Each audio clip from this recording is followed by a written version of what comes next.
Hello everyone. प्रज्ञान ICS में आप सभी लोगों का बहुत बहुत स्वागत है। तो आज का जो हमारा टॉपिक है वो हमारे भारतीय संविधान के निर्माण से संबंधित है। किससे संबंधित है? भारतीय संविधान के जो है निर्माण से संबंधित है। मेकिंग ऑफ इंडियन कॉन्स्टिट्यूशन, इसे हम इंग्लिश में कहते हैं मेकिंग ऑफ इंडियन कॉन्स्टिट्यूशन। तो इस टॉपिक में हम ये देखेंगे कि आखिर भारतीय संविधान का निर्माण कैसे हुआ, कब हुआ, किन परिस्थितियों में हुआ और इसके महत्वपूर्ण सदस्यों के बारे में। ये सारी महत्वपूर्ण जानकारियाँ इस वीडियो में हम डिस्कस करेंगे। ठीक है। तो भारतीय संविधान के निर्माण को समझने के लिए, जैसा कि हमने पहले समझा था कि संविधान क्या है, तो हमने देखा कि संविधान जो है एक तरीके का एक रूल बुक है। क्या है? एक रूल बुक है, नियम पुस्तिका है। ठीक है, नियम पुस्तिका है जिसमें बहुत सारे जो है नियम कानूनों का वर्णन किया जाता है, जिसके माध्यम से किसी भी देश में सरकार का गठन होता है। और क्या होता है, ये जो राज्य है या जिसको हम कहते हैं सरकार, और ये जो उसके नागरिक हैं, है ना, ये जो उसके नागरिक हैं, इन दोनों के बीच में क्या संबंध होंगे, किस प्रकार से संबंध होंगे। लोकतांत्रिक संबंध होंगे कि राजतंत्रात्मक संबंध होंगे कि तानाशाही संबंध होंगे, है ना। इस तरीके के इन संबंधों को बताने का काम जो है संविधान के द्वारा किया जाता है। अब दिक्कत ये होता है कि इस संविधान का निर्माण किसी भी देश में, जो देश स्वतंत्र होता है, क्या होता है, स्वतंत्र होता है ना, इंडिपेंडेंट होता है, उसके द्वारा किया जाता है। स्वतंत्र देशों के द्वारा जो है इसका निर्माण किया जाता है। ठीक है। जब तक कोई भी देश जो है किसी अन्य देश का गुलाम होता है, जब तक कोई देश जो है किसी अन्य देश का गुलाम होता है, तो दिक्कत ये होती है कि वहाँ पर जो शासन किया जाता है ना, उस देश में जो शासन किया जाता है, उस शासन को रेगुलेट करने का काम जो है वह मदर कंट्री के द्वारा किया जाता है। किसके द्वारा किया जाता है? मदर कंट्री के द्वारा, मतलब जिस देश ने उसको गुलाम बनाया है। जैसे हमारा देश है इंडिया, भारत, इस देश को जो है अंग्रेज़ों ने, मतलब एक तरीके से जो है ब्रिटेन ने गुलाम बना करके रखा हुआ था। तो क्या किया जा रहा था, इससे पहले वाले वीडियो में हमने यही देखा है, भारतीय historical development of Indian constitution, Bharat का संविधान का ऐतिहासिक विकास में, कि इंडिया के लिए ये भी जो भी रूल बनाने का काम, नियम बनाने का जो काम था, वह जो है वह ब्रिटेन के पार्लियामेंट के द्वारा किया जा रहा था या ब्रिटेन के द्वारा किया जा रहा था। लेकिन अब भारत को आज़ादी चाहिए थी, है ना। हम हमेशा तो इसके गुलाम बन के रहने वाले थे नहीं, हमें चाहिए थी आज़ादी। और हमें, या हमारे जो देश के प्रमुख जो लीडर थे, उन्हें इस बात की जानकारी थी कि जब हमें आज़ादी मिलेगी तो उसके बाद हमें एक संविधान की आवश्यकता होगी। किसकी आवश्यकता होगी? एक संविधान की आवश्यकता होगी, क्योंकि उसी के आधार पर तो हम अपने देश में सरकार का गठन करेंगे। मैंने आपको बताया ना कि संविधान क्या है, एक रूल बुक है जो कि क्या कर रहा है, सरकार के गठन के लिए, ठीक, एक एक तरीके से कुछ फिक्स्ड स्टैंडर्ड प्रोवाइड करवाता है, कुछ रूल्स प्रोवाइड करवाता है। तो ये बात भारतीयों को पता थी कि आज नहीं तो कल हम अंग्रेज़ों को अपने देश से बाहर खदेड़ देंगे, और जब हम खदेड़ देंगे तो उसके लिए, उसके बाद हमें एक संविधान की ज़रूरत पड़ेगी जिसके आधार पर हम अपने देश का शासन और प्रशासन चलाएंगे। तो इसकी शुरुआत होती है सबसे पहले जो है एक 1895 में, 1858 में, 1858 में जो है, 1895 में, 1895 में एक स्वराज विधेयक प्रस्तुत किया गया था। क्या प्रस्तुत किया गया था? स्वराज विधेयक प्रस्तुत किया गया था बाल गंगाधर तिलक जी के द्वारा। किन के द्वारा?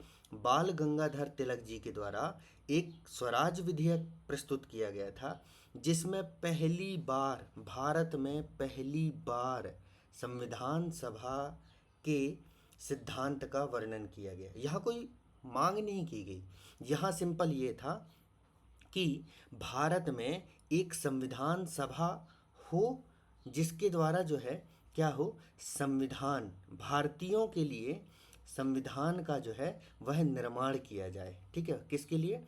भारतीयों के लिए, भारतीयों के। अब आपको पता है कि ये बाल गंगाधर तिलक एक राष्ट्रवादी नेता थे। ठीक है, वैसे तो इनका नाम जो है उग्रवादी नेताओं या क्रांतिकारी नेताओं में, या कांग्रेस का जो गरमपंथी दल है उसमें इनका नाम गिना जाता है। लाल बाल पाल है ना, बाल गंगाधर तिलक, लाला लाजपत राय और बिपिन चंद्र पाल। तो बाल गंगाधर तिलक ने कहा कि हमें एक संविधान की ज़रूरत पड़ेगी बाद में।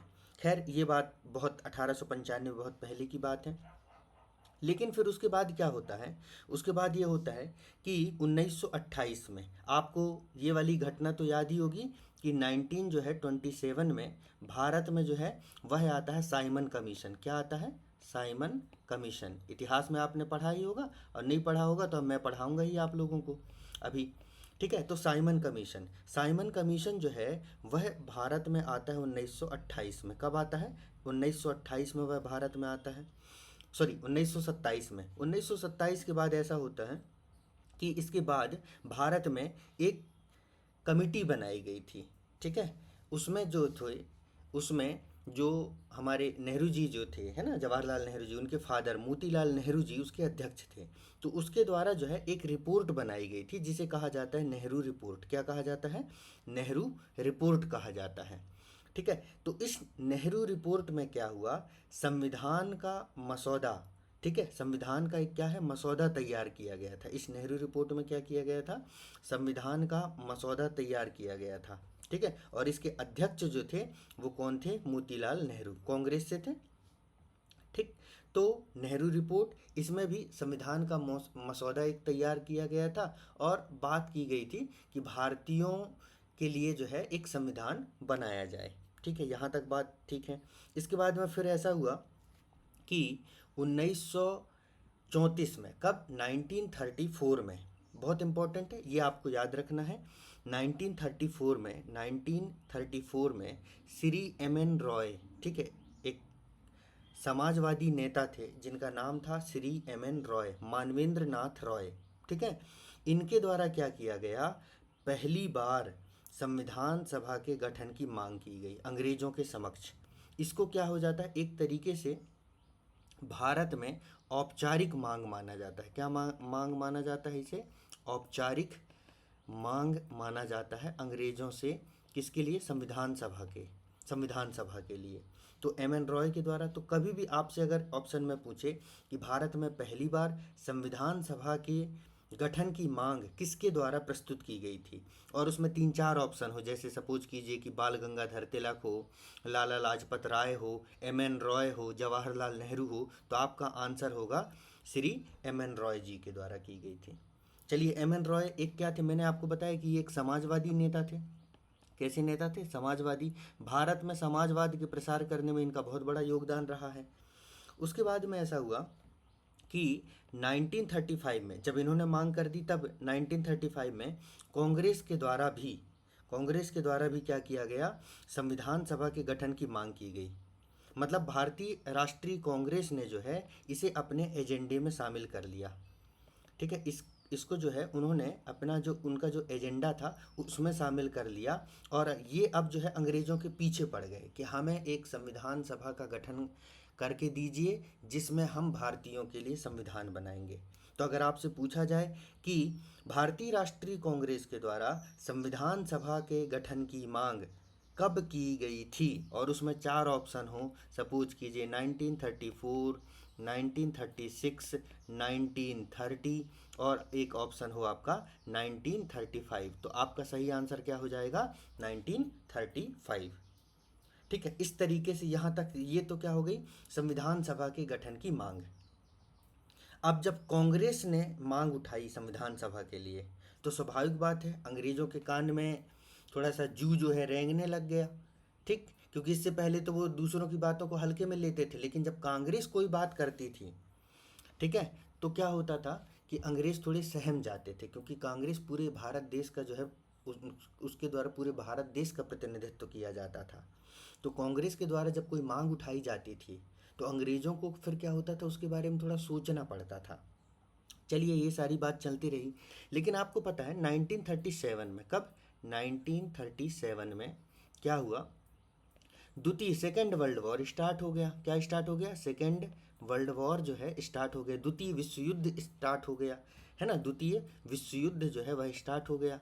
अंग्रेज अब तक जो है भारतीयों की इस मांग को कि उनके लिए एक संविधान सभा का गठन किया जाए, इसको अनदेखा कर रहे थे। क्यों?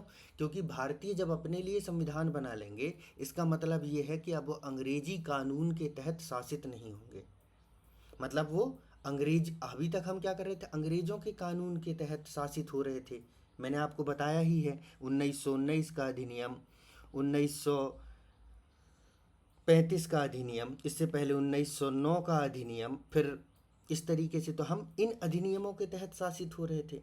लेकिन जब हमारा खुद का संविधान होगा, तब फिर हम इन अंग्रेजी कानूनों से क्यों शासित होंगे भाई? ठीक है, फिर हम अपने अपने भारतीय देश के संविधान के आधार पर शासित होंगे। फिर अंग्रेजों का धीरे धीरे महत्व तो घट जाएगा, इसलिए अंग्रेज इस बात को अनदेखा कर रहे थे। लेकिन वही बात है, बकरी की अम्मा कब तक खैर मनाएगी। 1937 में द्वितीय विश्व युद्ध स्टार्ट हो गया। अब इस द्वितीय विश्व युद्ध में क्या था, अंग्रेजों को, ये जो अंग्रेज थे, अंग्रेजों को ज़रूरत थी भारतीयों की सहायता की। किसकी ज़रूरत थी? भारतीयों की सहायता की ज़रूरत थी। सहायता मतलब क्या होता है? सैन्य सहायता। ठीक है, मीन्स भारतीयों को जो है ये चाहते थे कि सेना में भर्ती हों, और द्वितीय विश्व युद्ध में ये इनको अलग अलग क्षेत्रों में भेजे करते थे युद्ध लड़ने के लिए। ऐसे ही जब प्रथम विश्व युद्ध हुआ था, है ना, जब प्रथम विश्व युद्ध स्टार्ट हुआ था, ठीक है, 1914-15 के दौर में, उस समय भी यही किया गया था। इस समय तो क्या हुआ था, भारत में गांधी जी आए थे और गांधी जी ने सपोर्ट किया था इस बात को कि भारतीयों को अंग्रेज़ों की सहायता करनी चाहिए। तो बहुत सारे भारतीय जो है वह जो ब्रिटिश मिलिट्री जो था, है ना, उसमें जो है वो शामिल हो गए थे। मतलब अंग्रेज़ों की सेना में वो शामिल हो गए थे और प्रथम विश्व युद्ध लड़ने के लिए विभिन्न देशों में वो भेजे गए थे। इसीलिए गांधी जी को भर्ती करने वाला सार्जेंट भी कहा जाने लगा था इंडिया में। खैर, ये तो सारी चीज़ें चल ही रही थी। तो अब अंग्रेज़ों को ज़रूरत थी किसकी? भारतीयों की सहायता की। लेकिन भारतीय मानने को तैयार नहीं थे। भारतीयों का कहना यह था कि जब तक आप हमारे लिए संविधान सभा का गठन करके नहीं दोगे, तब तक हम आपकी कोई सहायता नहीं करेंगे। इस बार गांधी जी भी, वो दूध का जला हुआ बालक दही को भी फूंक फूंक के पीता है, वैसे ही स्थिति। गांधी जी ने भी साफ कह दिया, पहले संविधान सभा, जब तक संविधान सभा नहीं मिलेगा कोई बात नहीं करेंगे हम आपसे। वैसे भी गांधी जी को भी उन्होंने टेका दे दिया था 1931 में। ठीक है, जो गांधी इरविन पैक्ट हुआ था, है ना, प्रस्ताव, गांधी इरविन प्रस्ताव हुआ था, उसमें उन्होंने ऑलरेडी गांधी जी को टेका दे दिए थे। तो गांधी जी भी खुन्नस खाए बैठे हुए थे अंग्रेज़ों से। अब गांधी जी भी, दिमाग इनका सनक ही गया था, इसीलिए तो 1942 में जो है ये क्या करेंगे, भारत छोड़ो आंदोलन छेड़ देंगे। खैर, अंग्रेज काफ़ी कोशिश किए। इसी बीच में अंग्रेज़ों ने भारतीयों को मनाने के लिए, क्योंकि भारतीयों का प्रतिनिधित्व किसके द्वारा किया जाता था? कांग्रेस के द्वारा किया जाता था। कांग्रेस और मुस्लिम लीग दो बड़ी पार्टी थी, है ना, ये दो बड़ी पार्टियां हुआ करती थी। और अब पूरे सारे भारतीयों, 30 करोड़ भारतीय जनता से तो एक साथ अंग्रेज बात कर नहीं सकते थे। तो वो क्या करते थे, कांग्रेस और मुस्लिम लीग से बात करते थे, और क्योंकि भारतीयों का प्रतिनिधित्व इनके द्वारा किया जाता था। ठीक है, फिर हुआ क्या, 1940 में उस समय के जो वायसराय थे, जिनका नाम था लॉर्ड लिनलिथगो। क्या नाम था? Lord Linlithgow. इन्होंने एक प्रस्ताव प्रस्तुत किया जिसे कहा जाता है अगस्त प्रस्ताव। क्या कहा जाता है? अगस्त प्रस्ताव। क्या कहा जाता है? अगस्त प्रस्ताव। 1940 में, ये डेट याद रखिएगा, आपसे पूछा जाएगा कि अगस्त प्रस्ताव किस वर्ष प्रस्तुत किया गया था या किसके द्वारा प्रस्तुत किया गया था। तो 1940 में प्रस्तुत किया गया था। किसके द्वारा प्रस्तुत किया गया था? लॉर्ड लिनलिथगो के द्वारा प्रस्तुत किया गया था। इन्होंने इन्होंने भारतीयों को रिझाने के लिए कि कैसे भी करके भारतीय जो हैं वह अंग्रेजी सेना में शामिल हो जाएं। ठीक है, द्वितीय विश्व युद्ध में अंग्रेज़ों की सहायता करें, ब्रिटेन की सहायता करें। तो उन्होंने कहा कि, मतलब झूठा वादा करने के लिए जो है वो तैयार हुए, और उन्होंने ये कहा, उन्होंने ये बात कही कि देखो ऐसा है, द्वितीय विश्व युद्ध हो जाने दीजिए, उसके बाद हम भारत को एक डोमिनियन स्टेटस देंगे। क्या देंगे? डोमिनियन स्टेटस देंगे, और भारत में संवैधानिक सुधार करेंगे। क्या क्या बातें कही उन्होंने? कि हम भारत को डोमिनियन स्टेटस देंगे और भारत में संवैधानिक सुधार करेंगे। इसका उन्होंने वादा किया। अब भारतीय जो है अंग्रेज़ों के चरित्र को समझने लग गए थे कि इनका जो चरित्र है, इनके अंदर दोगलापन जो है ना, वो कूट कूट के भरा हुआ है। एक बार काम वादा तो कर लेते हैं कि तुम ऐसा कर दो, हम तुम्हारे लिए ये करेंगे, फिर बाद में जैसे ही वो काम पूरा हो जाता है ये अपने वादे से मुकर जाते हैं। ठीक। तो यहाँ पर क्या हुआ कि अब भारतीय जो है इनके चंगुल में फंसने वाले नहीं थे। ठीक है, तो क्या हुआ, कांग्रेस भी इससे असहमत हो गई, मुस्लिम लीग भी असहमत हो गई। ठीक।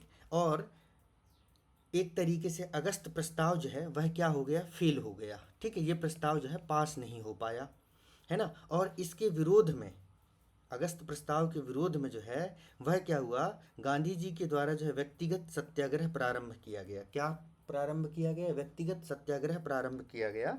इसमें यह था कि सभी लोगों को एक साथ गांधी जी ने इस बार सत्याग्रह में नहीं ढकेला। गांधी जी ने कहा कि देखो भैया, सब लोग जो है सत्याग्रह करो, मतलब व्यक्तिगत तौर पर जो है आप लोग सत्याग्रह करो। तो इसमें प्रथम व्यक्ति थे, जो प्रथम सत्याग्रही थे उनका नाम था विनोबा भावे, और द्वितीय जो थे जिनका नाम था जवाहरलाल नेहरू। तो ये दो सत्याग्रही, इनका नाम आपको याद रखना है कि जो इंडिविजुअल सत्याग्रह था उसमें प्रथम सत्याग्रही कौन थे, तो विनोबा भावे थे, और द्वितीय सत्याग्रही कौन थे, तो जवाहरलाल नेहरू जी थे। चलिए, यहाँ तक बात चली गई। ठीक है, तो अगस्त प्रस्ताव फेल हो गया, लेकिन अभी भी अंग्रेजों को जरूरत थी भारतीयों की सहायता की, क्योंकि बिना भारतीयों के सहायता के द्वितीय विश्व युद्ध में जो है वह क्या हो रहा था कि अंग्रेजों के जो पैर है वो उखड़ रहे थे। ठीक है, मतलब ये लोग युद्ध हारने की कगार पर आ गए थे, क्योंकि जापान ने इनके नाक पर दम करके रखा हुआ था। ठीक है, और जितने भी धुरी राष्ट्र थे इसमें, जो विश्व युद्ध हुआ था, जो भी विश्व युद्ध, दोनों जो विश्व युद्ध हुआ, इसमें राष्ट्रों को दो तरीके से बांटा गया था। कितने तरीके से बांटा गया था, दो तरीके से बांटा गया था। इसमें से एक राष्ट्र थे जिन्हें कहा जाता था मित्र राष्ट्र। क्या कहा जाता था, मित्र राष्ट्र। ठीक है, अभी यही लोग हैं जो नाटो में हैं। इसमें से रशिया को थोड़ी देर के लिए आप निकाल दीजिएगा, क्योंकि द्वितीय विश्व युद्ध में वो उसमें शामिल हो गया था। ठीक है, मित्र राष्ट्र में। और दूसरे नंबर पर है आपका क्या, धुरी राष्ट्र। ठीक है, ठीक है, इसको धुरी राष्ट्र। तो इसमें धुरी राष्ट्र जो है वह हावी हो रहा था मित्र राष्ट्रों में, क्योंकि मित्र राष्ट्रों में जो थे वो थे, एक आपका था ब्रिटेन, यूएसए, ठीक है, फ्रांस। ये जो राष्ट्र थे वो मित्र राष्ट्रों में शामिल थे। और धुरी में कौन कौन शामिल था, जर्मनी, जो जिसका प्रतिनिधित्व हिटलर कर रहा था। ठीक है, फिर आपके जो है इटली, इस तरीके के जो ये राष्ट्र थे वो धुरी राष्ट्रों में शामिल थे। खैर, तो अब हुआ ये कि अंग्रेज़ों की हालत हो रही थी ख़राब बहुत ज़्यादा। अंग्रेज़ों ने फिर वहाँ से जो है ब्रिटेन से दबाव बनाया जा रहा था, जो भारत की सरकार थी, मतलब भारत की सरकार मतलब भारत में जो अंग्रेज़ी शासन चल रहा था कि उनके ऊपर, कि कैसे भी भारतीयों को मनाओ दादा, वो लोग आके जो है हमें सहयोग करें द्वितीय विश्व युद्ध में, जिससे हम इस युद्ध को जीत सकें। ठीक, तो उन्होंने फिर से चाल चला और उन्होंने क्या किया, 1952 में, कब, 1952 में भारत में क्रिप्स मिशन को भेजा। किसको भेजा, क्रिप्स मिशन को भेजा। इस क्रिप्स मिशन में भी वही बात कही गई कि भैया देखिए, ऐसा है कि हम आपके लिए संविधान सभा का गठन तो करेंगे, कोई दिक्कत की बात नहीं है।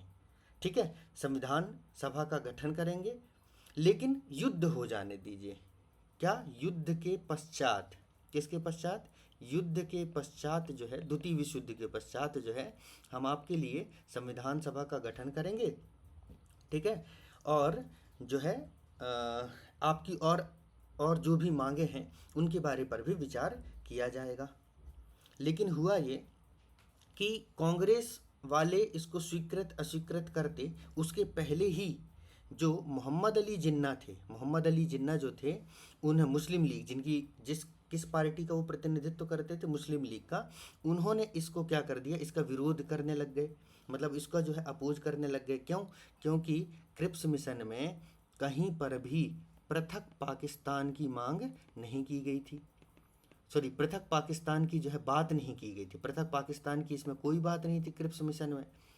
ठीक है, तो मोहम्मद अली जिन्ना को लगा, जो कि 1937 से ही पाकिस्तान का नाम लेकर के जो है राग अलापने लग गए थे कि हमें एक पृथक पाकिस्तान चाहिए, तो उसकी जो है कोई बात इसमें नहीं की गई थी। तो उन्होंने जो है क्रिप्स मिशन को अस्वीकृत कर दिया और कांग्रेस ने भी इसको जो है अस्वीकार कर दिया। ठीक है, कांग्रेस ने विरोध नहीं किया लेकिन इसको उन्होंने अस्वीकार कर दिया गया। ठीक है, तो 1942 का क्रिप्स मिशन भी भारत में क्या हो गया, फेल हो गया। उसके बाद में क्या हुआ कि अच्छा, कांग्रेस का तर्क क्या था? कांग्रेस का तर्क ये था कि कांग्रेस को जो है डोमिनियन की जगह जो है पूर्ण स्वराज चाहिए था। क्या चाहिए था? डोमिनियन की जगह पूर्ण स्वराज चाहिए था। अब इन दोनों टर्म को थोड़ा सा समझ लीजिए। एक होता है डोमिनियन स्टेटस, ठीक है, क्या होता है? डोमिनियन स्टेटस होता है किसी भी देश का, और एक होता है पूर्ण स्वराज्य। ठीक है,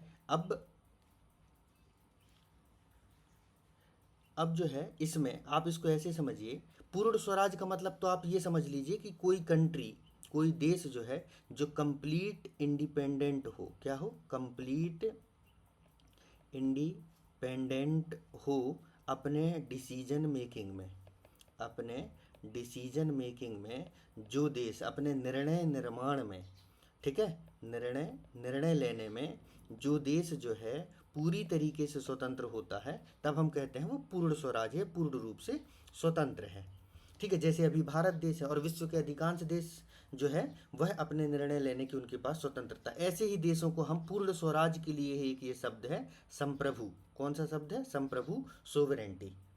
लेकिन इससे पहले एक स्टेट आता है जिसे कहा जाता है डोमिनियन स्टेटस। क्या कहा जाता है? डोमिनियन। देखो, डोमिनियन स्टेटस में क्या होता है, जैसे सपोज कीजिए ये है क्या, ब्रिटेन। ठीक है, ब्रिटेन ने किसको अपना गुलाम बना करके रखा है? इसके लिए टेक्निकल टर्म जो यूज किया जाता है वो किया जाता है कॉलोनी, उपनिवेश। तो ब्रिटेन ने अपना उपनिवेश किसे बनाया है? ब्रिटेन ने अपना उपनिवेश बनाया है किसे?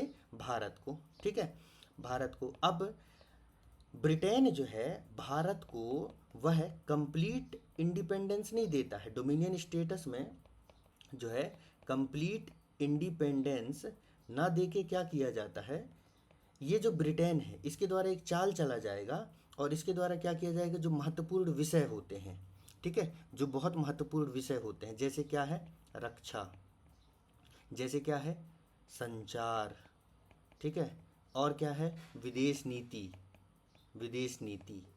ठीक है, ऐसे महत्वपूर्ण विषय जो है इसको ब्रिटेन अपने पास ही रखता। मतलब जो भारत में अंग्रेजी सरकार थी वो इसको अपने पास रखती, और इसके अलावा जो बाकी विषय है वो भारतीयों को दे दिया जाता। जैसे सपोज कीजिए कृषि, शिक्षा, ठीक है, और जितने भी बहुत सारे बहुत प्रकार के विषय होते हैं। आप लोगों ने 7th शेड्यूल में इनके बारे में पढ़ा होगा, यूनियन लिस्ट, स्टेट लिस्ट, फिर कंकरेंट लिस्ट। तो डोमिनियन स्टेटस में क्या होता है, किसी भी देश को पूर्ण स्वतंत्रता नहीं मिलती है, पूर्ण स्वतंत्रता नहीं दी जाती है।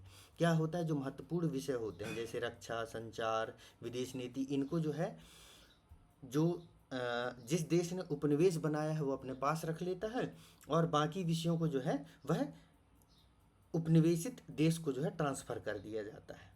ठीक है, तो डोमिनियन स्टेटस इसको कहा जाता है। इसको थोड़ा सा ध्यान रखिएगा। ठीक है, आप लोग साथ में कहीं अगर लगा करें तो नोट डाउन भी करते चलिए। बहुत सिंपल तरीके से ये नोट्स बनाए गए हैं, तो आप इनको जो है साथ में नोट डाउन भी करते चलिएगा, तो आपको ये रिवीजन में बहुत हेल्पफुल होगा।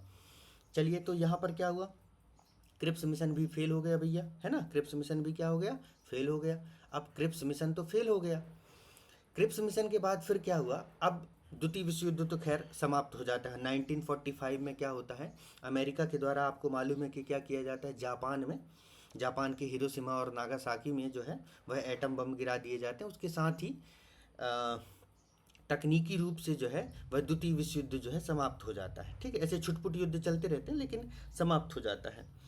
फिर 1946 में, और इसके साथ ही भारत में भी क्या हुआ, जो स्वतंत्रता आंदोलन था वो बहुत तेज़ गति से आगे बढ़ जाता है। जो 1942 में आपको मालूम है क्या हुआ, 1942 में, ये मैं आपको इसलिए इतना डिटेल से समझा रहा हूँ ताकि आपको ये याद रहेंगी, पूरी कहानी याद रहेगी, क्योंकि ये जो हमने पढ़ा 1940 से लेकर के 1940, 1942, ठीक है, 1942, ठीक है, फिर अब हमारा है 1946। तो ये क्रोनोलॉजी पूछा जाता है आपसे कि कब कब जो है कौन कौन से प्रस्ताव प्रस्तुत किए गए। ठीक, इसमें से एक 1944 भी आता है, ठीक है, जिसे वेवल प्लान कहते हैं। क्या कहते हैं? वेवल प्लान कहते हैं। ठीक है, इस समय जो है भारत में गवर्नर जनरल वायसराय थे वेवल, लॉर्ड वेवल, तो उसको वेवल प्लान भी कहते हैं। तो आपसे पूछा जाए तो कैबिनेट मिशन का गठन कब किया गया, क्रिप्स मिशन का गठन कब किया गया, अगस्त प्रस्ताव कब का है, ठीक है, फिर इसको स्वीकार किया गया नहीं किया गया, इस तरीके से बहुत सारे क्वेश्चन बनाए जाते हैं। इसलिए थोड़ा सा मैं इसको आपको गहराई में बताया हूँ, और ताकि आपको याद भी रहे, क्योंकि जब हम स्टोरी के साथ पूरी बात समझते हैं तो चीज़ें हमें लंबे समय तक याद रहती है, रट्टा मारने की ज़रूरत नहीं पड़ती है। ठीक है, तो अब हम इसमें आगे देखते हैं। अब होता क्या है, हाँ, मैं आपको कंडीशन बता, 1942 में भारत में भारत छोड़ो आंदोलन, इस भारत छोड़ो आंदोलन ने अंग्रेज़ों की जो है नींद हराम कर दी थी, क्योंकि ये आंदोलन ऐसे एक दो दिन तक नहीं चला था, ये तो बहुत लंबे समय तक चलता रहा है। ठीक है, तो भारत छोड़ो आंदोलन, फिर क्या हुआ 1945 में, ऐसा हुआ कि आपको पता है कि मिलिट्री, ठीक है, जिसको वो लोग स्टील पिलर और ब्यूरोक्रेट्स, जो भारत में अंग्रेज अपने शासन का जो है स्टील पिलर मानते थे, ठीक है, स्टील पिलर जो माना जाता था, जो मिलिट्री थे, है ना, मतलब जो सेना, इसमें भी विद्रोह होने लगा, मतलब सेना में भी जो है अंग्रेज़ों के विरुद्ध, ठीक है, अंग्रेज़ों के विरुद्ध जो है वह आवाज़ उठने लगी। इसके साथ ही आपको पता है हमारे सुभाष चंद्र बोस जी भी बाहर से, ठीक है, सुभाष चंद्र बोस भी जो है वह भारत को, मतलब भारत में अंग्रेजी सरकार को चुनौती दे रहे थे।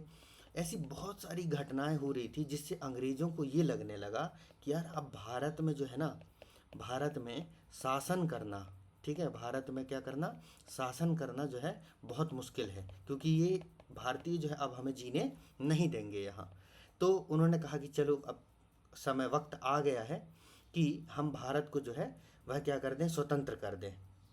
ठीक है, पर वो इतनी आसानी से जाने वाले भी नहीं थे और इतने अच्छे से भी नहीं जाने वाले थे। जैसे कई बार होता है ना, छोटे बच्चे होते हैं, जैसे उनकी जिद आप पूरी नहीं करो, वो कुछ मांगते हैं, और अगर आप उनकी जिद पूरी नहीं करोगे तो वो जाते जाते कुछ तोड़ फोड़ के चले जाएंगे, कुछ गिरा देंगे, कुछ पटक देंगे। ठीक, या कभी कभी भारतीय महिलाएं भी ऐसा करती हैं, है ना। तो इसमें क्या हुआ 1946 में जो है वह क्या किया गया, भारत में कैबिनेट मिशन को जो है भेजा किया गया भारत में। ठीक है, इस कैबिनेट मिशन में जो है 3 सदस्य थे। एक सदस्य का नाम था पैथिक लॉरेंस, जो भारत सचिव थे उस समय के। दूसरे नंबर पर है स्टेफोर्ड क्रिप्स, और एक थे एवी एलेक्जेंडर। ये क्रिप्स वही थे जो 1942 में क्रिप्स मिशन लेके आए थे। ठीक है, तो पैथिक लॉरेंस, स्टेफोर्ड क्रिप्स और एवी अलेक्जेंडर, ये 3 इसके सदस्य थे कैबिनेट मिशन के। इन तीनों सदस्यों के नाम को जो है आपको भैया रखना है याद। ठीक, तो सबसे महत्वपूर्ण बात, पहली बात तो इन्होंने भारत के लिए संविधान सभा की गठन की मांग को क्या कर लिया, स्वीकार कर लिया, करना ही था। ठीक है, सब इन्होंने कहा कि भारत के लिए एक संविधान सभा का गठन किया जाएगा जो भारत के लिए संविधान का निर्माण करेगी, संविधान का निर्माण किया जाएगा। इसे कैबिनेट मिशन को कांग्रेस और मुस्लिम लीग दोनों ने स्वीकृति दे दी, क्योंकि मुस्लिम लीग को भी लगा कि चलो अभी संविधान बन जाने दो, उसके बाद फिर हम पृथक पाकिस्तान को देखते हैं। ठीक है, उनके दिमाग में कुछ और खुरापाती आइडिया चल रहे थे। ठीक है, बहुत महत्वपूर्ण बात, कैबिनेट मिशन में पृथक पाकिस्तान की मांग को जो है वह अस्वीकृत कर दिया गया। ठीक है, मतलब उन्होंने कहा कि भैया देखो पृथक पाकिस्तान, मुस्लिम लीग जिन्ना को कहा पृथक पाकिस्तान तुमको नहीं मिलेगा। ठीक है, फिर मुस्लिम लीग की सांप्रदायिक निर्वाचन, ठीक है, कम्युनल जो इलेक्शन है, वही जो मैंने आपको जो है 1909 के अधिनियम में पढ़ाया था ना, कौन सा, पृथक निर्वाचन, ठीक है, उसको जो है स्वीकृत कर दिया, कि मतलब उसको एक तरीके से भारत में परमानेंट बना दिया गया। तो ये कुछ महत्वपूर्ण चीज़ें थी, संविधान सभा का गठन कर दिया गया, पृथक पाकिस्तान की मांग को अस्वीकृत कर दिया गया, और मुस्लिम लीग के सांप्रदायिक निर्वाचन की मांग को जो है वह स्वीकृति प्रदान कर दी गई। तो अब अगर आपसे पूछा जाए कि भारत में संविधान सभा का गठन किस मिशन के आधार पर किया गया या किस समिति के आधार पर किया गया, तो वो कौन सा मिशन है भैया, कैबिनेट मिशन है। आपको कंफ्यूज नहीं होना है, ना तो अगस्त प्रस्ताव ना तो क्रिप्स मिशन, कौन सा mission, cabinet mission. Cabinet mission Bharat में कब आया था, तो 1946 को आया था, कोई कंफ्यूज नहीं होना है। कैबिनेट मिशन के सदस्य कौन कौन थे, तो भैया पैथिक लॉरेंस थे, स्टेफोर्ड क्रिप्स थे, एवी अलेक्जेंडर थे। ठीक है। और क्या कैबिनेट मिशन ने पृथक पाकिस्तान की मांग को स्वीकृत किया था? नहीं किया था। ठीक है। लेकिन सांप्रदायिक निर्वाचन की मांग को उन्होंने स्वीकृत कर दिया था। तो इस तरीके से अब भारत में जो है एक संविधान सभा का गठन होना था। किसका गठन होना था? एक संविधान सभा का अब गठन होना था। किसके आधार पर? कैबिनेट मिशन के आधार पर। ठीक है। तो अब इसके बाद अब संविधान सभा की जो संरचना होगी, क्योंकि ये संविधान सभा का गठन होना है, ठीक है, तो इसकी संरचना के बारे में जो है हम चर्चा अपनी नेक्स्ट क्लास में करेंगे।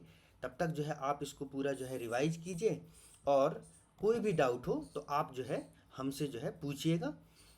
ठीक है, कमेंट सेक्शन में आप अपने कमेंट ड्रॉप कर दीजिएगा। तो इससे रिलेटेड जो भी डाउट अगर आपको हो तो वो पूछ लीजिएगा। इसके आगे की चर्चा जो है हम अपनी नेक्स्ट क्लास में करेंगे। तब तक के लिए आप सभी लोगों को बहुत बहुत धन्यवाद दोस्तों। प्रज्ञान आईसीएस के यूट्यूब चैनल में जुड़ने के लिए आप सभी लोगों का बहुत बहुत धन्यवाद। Thank you.